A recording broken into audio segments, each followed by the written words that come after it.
नमस्ते।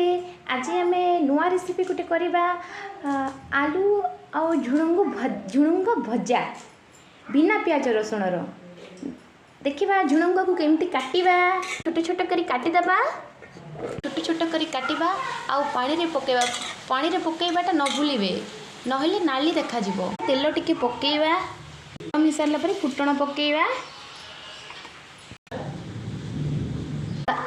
तापरे कटा होइथिबा आलू आउ झुणुंग को पकेबा। देख केमिति होला परे धुआटा उठुची सारे लुण पकेबा पकेबा उलट पालट करई दबा आनी ढांकी दबा को काढ़ी टिके उलट पालट करदबा नहले तली लगी निश्चित भाव में